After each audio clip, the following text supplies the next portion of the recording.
Welcome back to the Snow Point Cast. Today we're going to be looking at a game between myself and Luke Morsa, also known as Celio's Network on Twitch and YouTube. So yeah, we're going to be playing a game of 2004. I'm going to be playing Crobyss, and Luke is going to be playing Sceptile Vileplume.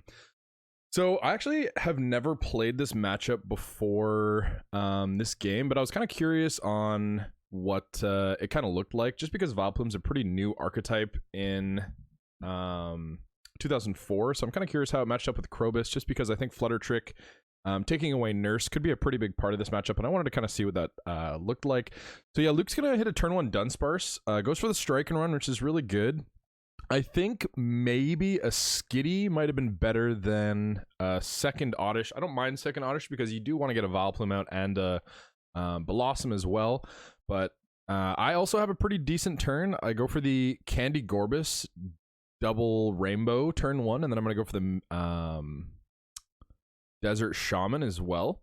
And I hit the Desert Ruins as well, which is also really important. So being able to hit that Desert Ruins early before a Vileplume hits the board just means that you get to stack that EX damage. It's really important to hit that before it hits the board because you get locked out of stadiums with Vileplume EX. That's a really strong part of Vileplume. So yeah, I'm going to go for a Mystic Water here for 30, which I think is a pretty decent turn 2. It's not bad. You know, I didn't really hit a lot, but hitting him to 4 with a Desert Shaman into a Mystic Water kind of just puts some pressure on and forces him to have something after this Desert Shaman. And he does have a Steven's Advice, but that's not really going to do him any good here. We're going to see him use another Strike and Run. I think holding the Steven's Advice is definitely better.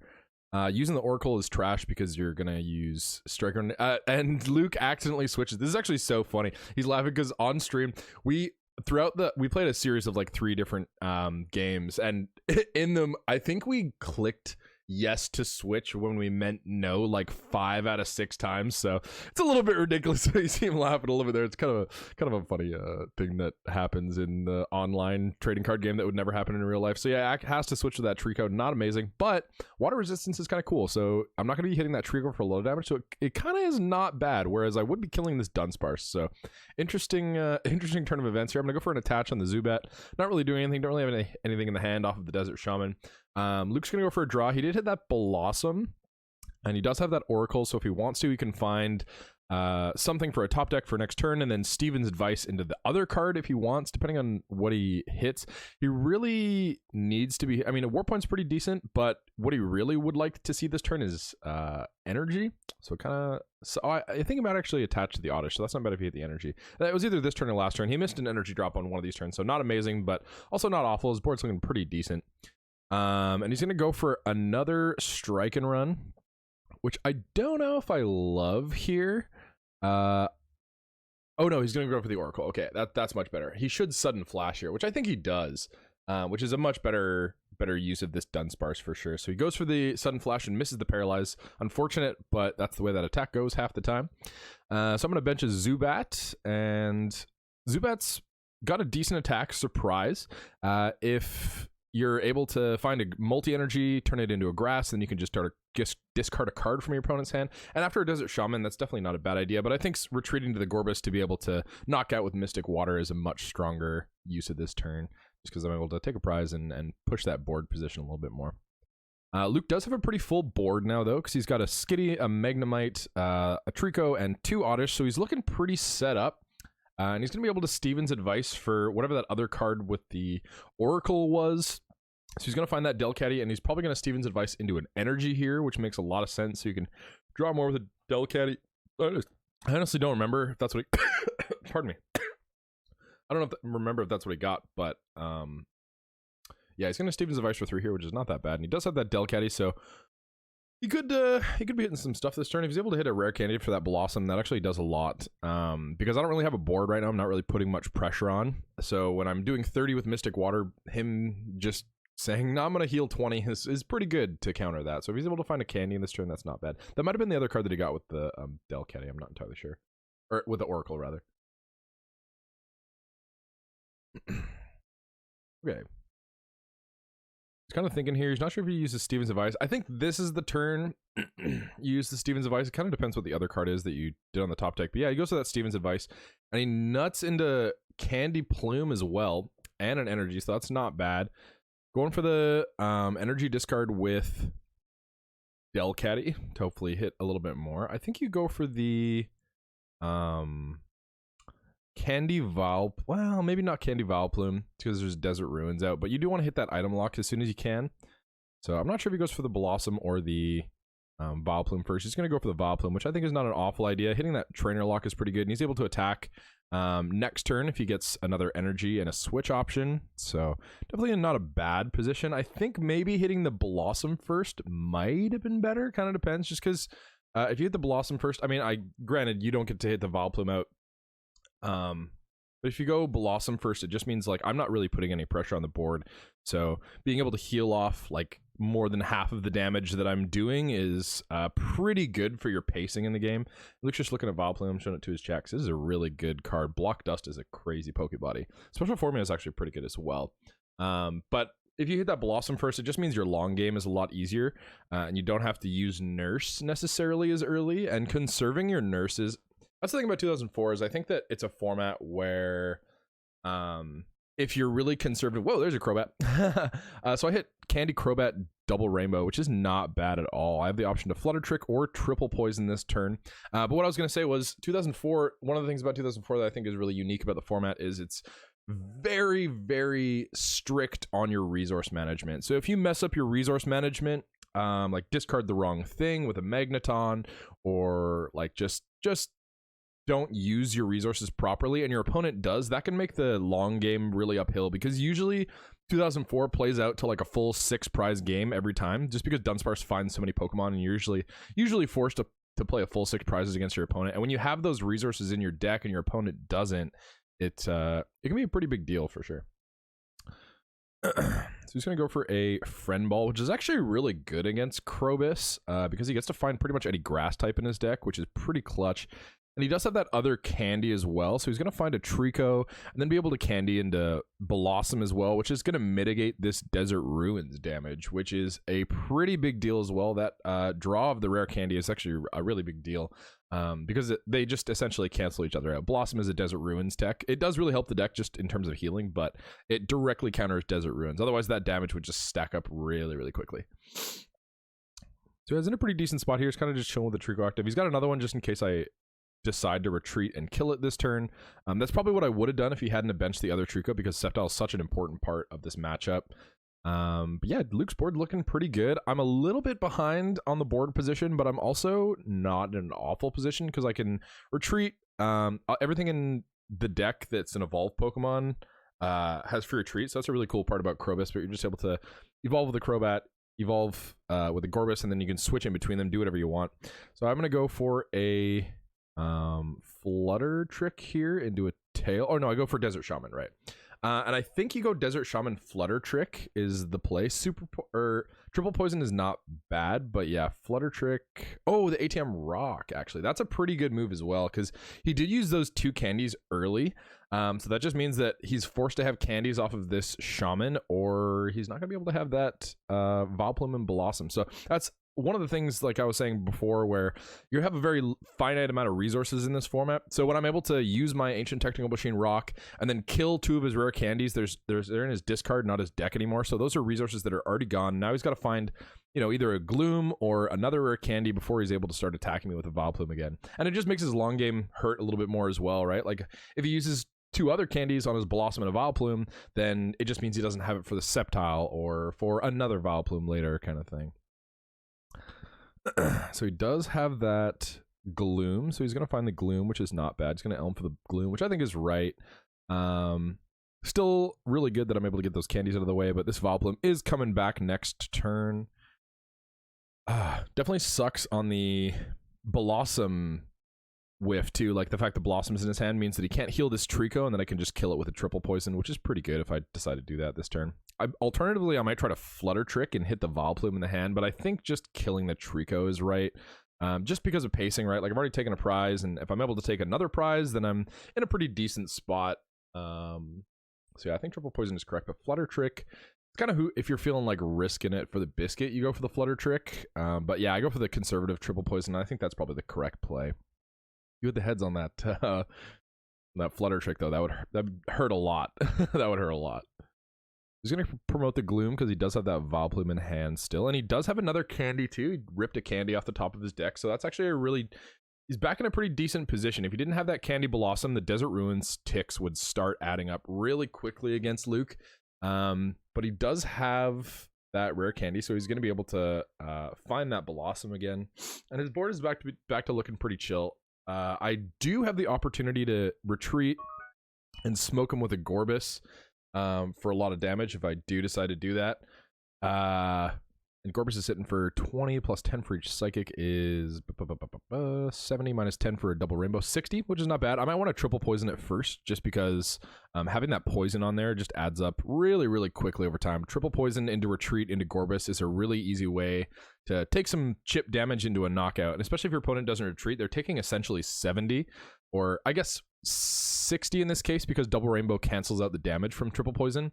But 30 in between turns to them and then 30 back to you just means that they're hit for 60. And even with that, if they have a Blossom and they're healing, still hit for 40, and then you can chip back into the Mystic Water and get a knockout. So triple poison is a really good setup attack for your Crobyss. And you don't really want to just put a Crobyss in and swing because they do have pretty fragile HP. They're at like a 70 HP, so not a crazy amount of HP on Crobyss. And you usually just want to have them to clean up, because if you kill something with a Crobyss, it just means that you might not get counter knocked out if you kill them with it. Like a board like this, if I had a triple poison into a knockout, then Crobyss is not really threatened by anything unless Luke has a nurse.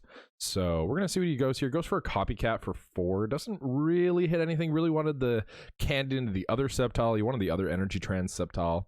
But I guess he does have the Oracle for that next turn, so he can like Oracle for an energy and then put that other Sceptile on the top of the deck, and then energy draw with Delcatty to find it if he so wants to next turn, which I guess is pretty good. I'm going to go for the special formula, and I do hit Tails on that sleep, so that's a pretty fat L on the Tails. I don't have a switch option in my hand either, so not an amazing flip there for me, and it's going to be pretty big because it means he gets to kill this Crobat for free. I didn't really get attacked next turn. You're going to see big smile from Luke. Oh yeah, I got to hit the Tails flip. I'm very, very talented. Yeah, going to die from another special formula this turn.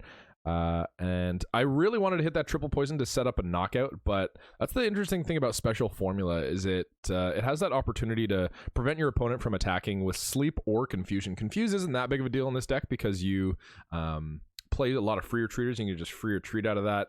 And he does go for that Oracle. Yeah, Sceptile Energy. That's exactly perfect. Luke plays it excellently here. That's exactly what you want, and it means that you can hit the guaranteed Sceptile next turn, so that is really cool. He draws the energy off the prizes, but at the same time it just means he gets to get an attachment off as well as the energy draw. So Luke is looking in a pretty good position here. I do have some options as well. So I find a Desert Shaman to mess up that Oracle a little bit. Usually, if your opponent plays an Oracle, you want to try to disrupt them in any way you can. Oracle is an amazing card. So being able to find that Desert Shaman and disrupt that Oracle is pretty good. He does find that Counter Stadium, though, which is also kind of a big deal. Being able to not be taking ticks from Desert Ruins means that your Blossom can just be straight healing damage, which is a really good thing that the deck likes to do. It does a lot of healing in Pokemon Nurse and Blossom. So being able to knock that Stadium and also force me to have an additional retreat cost in Team Aqua Hideout is actually a really good card in this deck, and I do like Team Aqua Hideout for sure. Yeah, gonna hit that Vileplume for some damage. It's got 100 damage on it. So Luke has got some options here. He could go, or he's found the Magneton, so he's gonna find the energy. Gets to keep the boost, doesn't have to energy draw the boost energy, which is really nice. Doesn't hit Candy Sceptile. Unfortunately, what he really wanted this turn was like Candy Sceptile Nurse would have been the optimal 3 off the Delcatty. But he's still in a pretty decent position. I don't know. He's gonna die per se. He could hit some lucky flips as well. Special formula heads means I die back to him, which is really heads tails rather, or yeah, because you have to get the heads to get the sleep and then the tails from me. So it's like a 25% chance that happens again. But if he does hit that, that does 50 damage plus 10 from poison. And I got 70 HP, so I'm gonna die back into his turn, which is actually really awful for me, just because I don't get to attack and I have to promote something else that Luke is just gonna be able to hit for a ton of damage with special formula. And so he's going to restore that Vileplume, a little bit of health, which is really nice. He hasn't played the stadium yet, but I think he does before the end of turn. Yeah, he's in a pretty good position here. He's got the boost energy, and I think that was a misplay. Probably should have played the stadium. Would have prevented a tick of damage there, and also would have hurt here because I would have had to been forced to retreat with the double rainbow because I would have had an additional retreat. So that was actually a little bit of a misplay from Luke's side, but I don't think it's really going to matter. He's got a pretty dominant board position all the same. Yeah, I do think that was a little bit of a misplay, especially because I have some options now, right? Like if I find a Crobat, then I can retreat and triple poison. I guess that doesn't knock out. Oh, it does with the Desert Ruins, actually. Triple poison. Yeah, it knocks out with the Desert Ruins. So you kind of open me up for some plays here. I don't know if I'm going to be able to hit that Crobat this turn. But yeah, definitely dropping the stadium is pretty good, because Desert Ruins is a pretty big threat when you're playing lots of big EX Pokemon. Luke's kind of just familiarizing the chat with some of the support Pokemon from this format. Magneton and Delcatty are so good. Jimmy Ballard, who got second at Worlds in 2006, and also is just a solid player. He got top 32 Worlds in 2004 as well, I believe. He told me one time, he's like, yeah, you could pretty much make any deck work as long as you just slap a Magneton and a Delcatty in there, and the deck will probably at least be okay. So Luke's gonna top a Town Volunteers here. Not amazing. Would have probably liked to see a Rare Candy or maybe a Grovyle. So yeah, not an amazing position, but he does have that Magnetic Call with Magneton. I think that's what it's called, Magnetic Call, whatever that ability on Magneton is. So he's gonna use that and find Magnetic Field. That's right, not Magnetic Call, Magnetic Field. So he's going to find that energy, put it back into his hand, and then be able to energy draw. It's also good to be able to thin. Like, he discards the Dunsparce there. Really good thinning from Luke, because you really don't care about that Dunsparce later into the game. It's pretty unimportant. So yeah, he's going to be able to hit some stuff here. How many cards? 1, 2, 3, 4, 5, 6, 7. So he can't play Steven's Advice just yet. This is an interesting sequencing hand. I think you play the Stadium, Steven's Advice, and then energy draw, because if you energy draw first into some unplayable cards, it means that the Stevens is going to be dead, and Stevens for 4 is pretty decent. In combination with the energy draw, you're going to be drawing 7. So I think using the Stadium, I mean, obviously the Stadium should have happened last turn, but yeah, he's going to go for the Stevens Advice here. That's interesting. I'm not sure if Steven's Advice, maybe I'm just being silly, but I thought that it was errated to not be able to work if it was 7 or more cards in your hand, and he did have 7 cards in his hand, so maybe that's TCG1 being glitchy, maybe that's just me not knowing how to read. Yeah, he's gonna go for that Steven's Advice, and he still has that energy draw as well. And I went for the Supersonic, so he's kind of in a bit of a weird position here. I did miss the Crobat, but the Supersonic forcing a Confuse kind of just puts him in a dicey position. So he does drop that Stadium though, so that's really good. It's going to hurt me a little bit if I want to be able to retreat in between these Pokemon. That's actually a really cool tech Stadium in this list. I really like that. He flips and then flips the Tails on Confusion, which sucks a lot. But unless I'm able to find a Crobat, I'm not going to be able to knock this Vileplume out next turn. And he does have a Pokemon Nurse and a Grovyle in play with an Energy Trance Sceptile, so he is going to be able to find that knockout.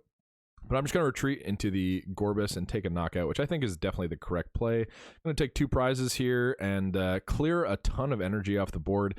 He does still have the option to just go Sceptile EX, and then just start swinging, because he does have 2 energy on that Grovyle, so I think that's a pretty decent play as well, if you can find that. But he's got some options this turn for sure. You could also just evolve into the other Sceptile and go for the risky, I don't remember the attack name on that Sceptile, but it's like flip 2 coins, it does 50 times the number of heads, so it's like really risking it for the biscuit.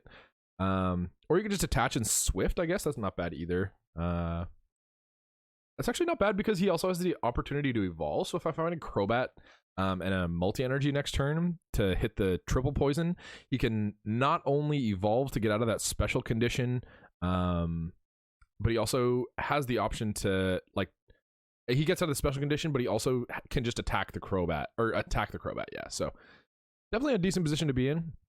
He's going to go for the energy boost, which I think is pretty good, and he's going to be able to Delcat into those. Oracle's such a good card, just being able to top deck whatever you want.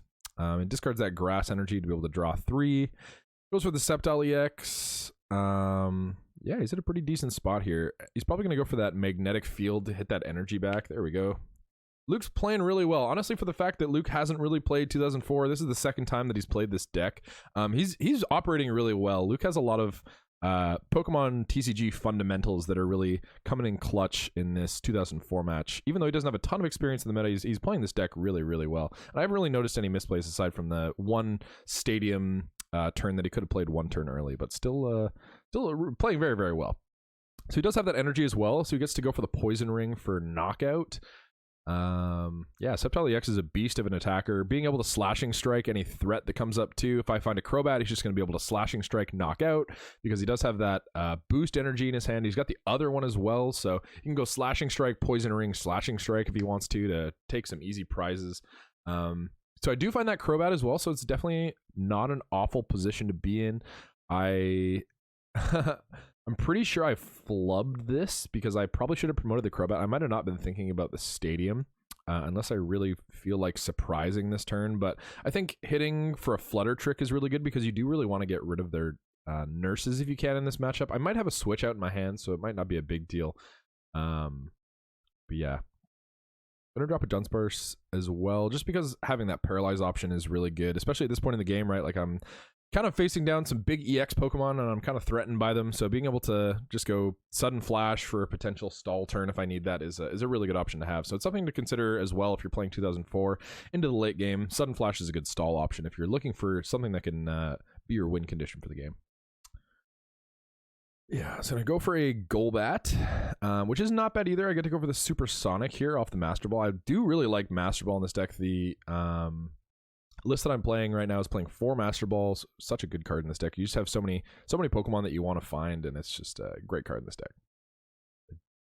Do you get to find that Golbat? Gonna evolve the Golbat, and then this is a Supersonic turn. So Confuse is actually really good on EXs just because being able to confuse and then force them to have either a switch option in a warp energy or a warp point, and then also like an option to retreat. I mean, with a board like this, when you have Magneton, you're just going to be able to retreat whatever you want. You just promote the Delcatty, attach, retreat. But at the same time, like forcing them to use those resources is a big deal because they don't have those resources later into the game.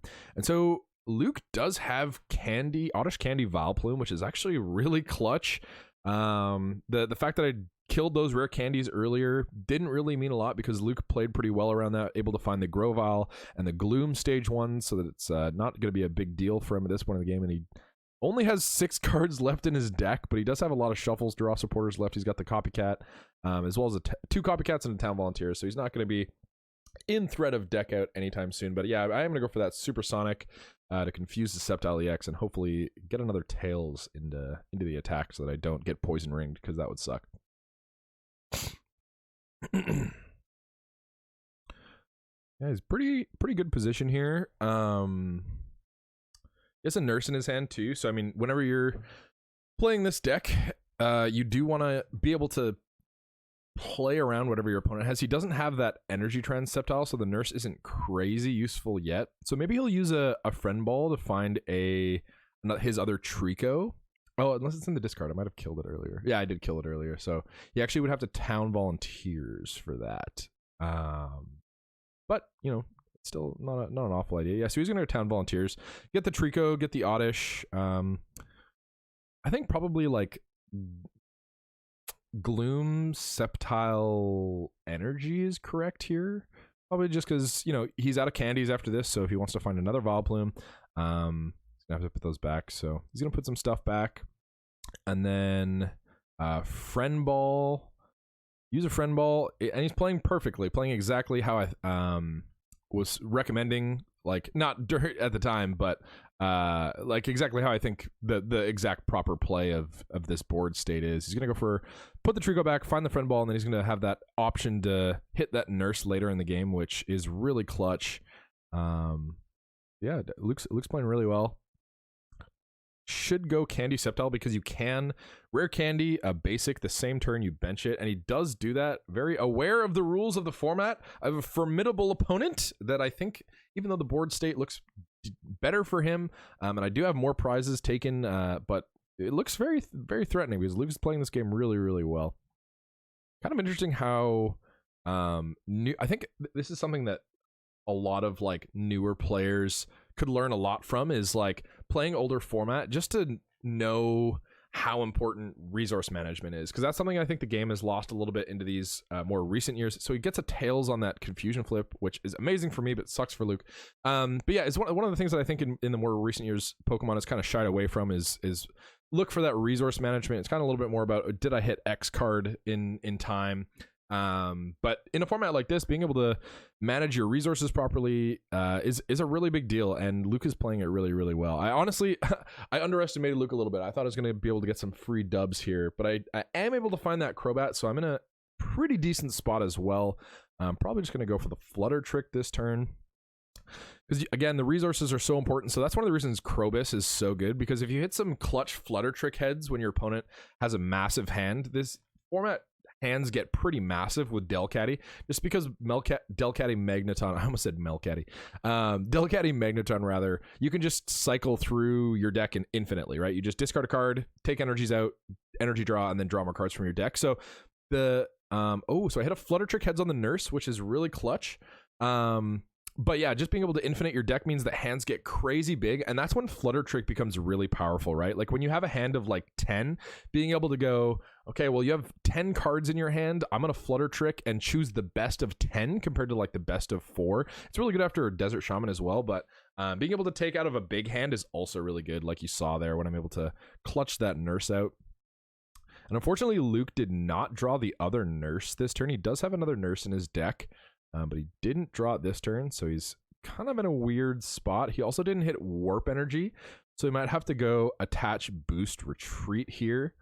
He's going to heal that Sceptile for 20 with the Blossom. He'd go for the Slashing Strike, Balls to the Wall. I think that's not a bad plan. It's kind of a little bit risky, but not an awful plan. If he goes Tails, I could potentially he's got 150 HP, so I'm not actually able to just knock out, but so he does hit the heads on that Confusion, so really clutch heads on that Confuse there. I'm gonna promote the Crobat. The game's starting to come back a little bit for Luke here. If you don't disrupt a Sceptile EX, they're just gonna start swinging at you with Poison Ring and Slashing Strike every other turn, and then you're gonna start losing prizes really quick. I hit another Flutter Trick heads here, and I actually misclicked. This is a misplay from me. So I didn't see the Warp Energy in his hand. I actually just thought it was 2 Boost Energy. I didn't know they had a Warp. That was a very big misplay from me. So Luke getting to keep the Warp is a really big deal here, because you can just warp to something, move an energy to it, and then heal the Sceptile off and retreat. So that sucks. I would have much rather had him dedicated. I mean, he had the Boost Energy to retreat anyway, but Warp just means he can go Warp, move the energy, retreat, and then be able to attack in the same turn instead of retreat and then, well, I guess he could have retreated and then Warp. No, because he needed the Warp Energy. So that was a pretty big misplay for me for sure. And it might have made the outcome of this game a little bit different, because if Luke doesn't get to attack this turn, I get another turn bot to maybe hit some Flutter Tricks, but yeah, definitely a big misplay from me there. But I do get to hit the Desert Ruins as well. I don't know if that was recently. It might have been last turn. Might have been a couple turns ago. Missed that, but that's actually another clutch stadium bump. Just to get that free retreat back on the Crobyss, this is pretty good too. Yeah, Luke is gonna heal this Sceptile up, which definitely sucks, and especially getting to keep that Warp Energy in hand. That was a pretty big misplay for me. Warp Energy is one of the things that I actually added to this archetype. Yeah, there was no Warp Energy originally in this list, but I recommended 2 to the deck's creator, and I think it's a really good additioning. Just because in situations like this, right, like I have a special condition, I have a bunch of damage, but I also want to attack again with the same Pokemon this turn. You can go Warp Energy, retreat with something else, and then be able to hit with that same attacker in the same turn. So I think Warp is really good in the deck. Big flub for me, not Flutter Trick in the Warp, though. That might cost me the game here. I think it might be pretty big deal. You're going to retreat into the Magneton with the energy, and he has infinite energy, so it's not a big deal to retreat some energy here. Oh, but he does have... He does have a bit of a pickle because now he's short on energy. Because, well, short on energy to knock out, rather. He can go for the poison ring. But he needs 5 energy to slashing strike, so that's one of the other things about warp energy that's actually really good is you can reset your slashing strikes, and you can slashing strike 2 turns in a row, which is another cool thing about warp energy that I should have hit, but didn't because I'm bad at Pokemon, I guess. But yeah, so he can't hit that other energy, so he's full on energy, and he's going to have to do a poison ring this turn, which isn't that bad, but still not an optimal thing. I think maybe even attacking with the Blossom here might have been correct. I mean, hitting with the Sceptile EX is not bad, but hitting with the Blossom is pretty good. Being able to Miracle Powder just to potentially hit a special condition, and then next turn you retreat and you have the energy to slashing strike, right? Like, and if worst case or best case rather, you hit the special condition, and then you can retreat into slashing strike, or you can just potentially knock out with Solar Beam depending on what happens with the Miracle Powder. He's going to have to do a poison ring this turn, which is actually not that bad either. Forcing a free retreat deck to not retreat. Although I really wouldn't be retreating this turn, to be honest. I just want to hit an energy to triple poison. But yeah, definitely still in a decent position here, even though he doesn't have the energy to hit the knockout this turn. He's going to go for a poison ring. And I'm not going to die back to him because it only does 50. I only have 10 on me. So I do have another turn of attacking and living before this Crobat's going to go down, which is pretty good. But the other thing that I was going to say about attacking with the Blossom that's pretty good is if you attack with the Blossom, like nothing can one-shot the Blossom. I guess it's 2 energy, but you have a boost in your hand, so like who cares at this point?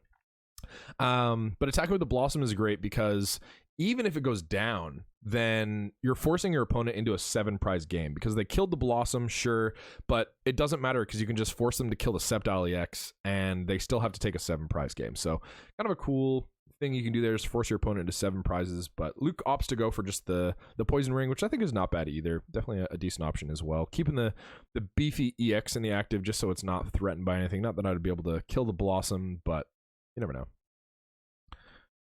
Flutter Trick heads on a boost energy, which is decent, but honestly that Flutter Trick heads for the warp was the really big really wish that I did that because I might have been able to take this game if I did that. But I'm going to promote the Dunsparce. This is that situation I was talking about where I don't really have anything. I don't really have anything that's able to put out any big damage here, so I'm kind of forced to just sudden flash to hope to paralyze in terms of waiting until I draw something for this game. I have a bunch more resources in my deck. I got a deck of 22, but I missed that sudden flash head, so that Dunsparce is going to go down, which is pretty bad. And like honestly, if I hit a bunch of sudden flash heads there, it might have been able to save the game just because Desert Ruins is preoccupying the Blossom. The Blossom is healing off the Desert Ruins health, so I am also adding 10 damage a turn with a Dunsparce. And then if I found a Crobat, a little bit Crobat, another multi, or I have a multi, if I hit a Crobat and another energy, then I'd have been able to take this game, but Luke's just gonna hit me for the knockout here. He's in a really, really decent spot right now for sure. Pretty threatened. He's got a lot of options. You can just retreat to the Sceptile and then tail whap, whatever that attack with the energy trans Sceptile is, for the game, and then also forcing that 7 prizes. Like if you can do that, it's good because even if your opponent has some surprise play, then you have the counter for it. And yeah, so Luke's just gonna go for the knockout here, and he gets the game. So congrats to Luke. Really well played by Luke. He played extremely well this game, and I look forward to playing more games with Luke in the future. If you have a format that you want us to play, be sure to leave it in the comments below so we can see what the people want to see. And yeah, be sure to give Luke a follow. I'm going to leave his like Twitch and YouTube in the subscription. Give him a follow on Twitch and a sub on YouTube. He's definitely got a lot of other, it's more standard content, but it's like very quality standard content for sure. And if you like this video, leave a like. Do appreciate it. We have a giveaway going on at 500 subs. So as soon as we hit 500, we're going to do a face reveal and a giveaway. I got some neat things. I might leak one thing today of this prize pack. There is world championship sleeves of some sort in this prize pack, so there's some spicy stuff going on as soon as we hit 500 subs. Thank you guys so much for tuning in. We will see you next time.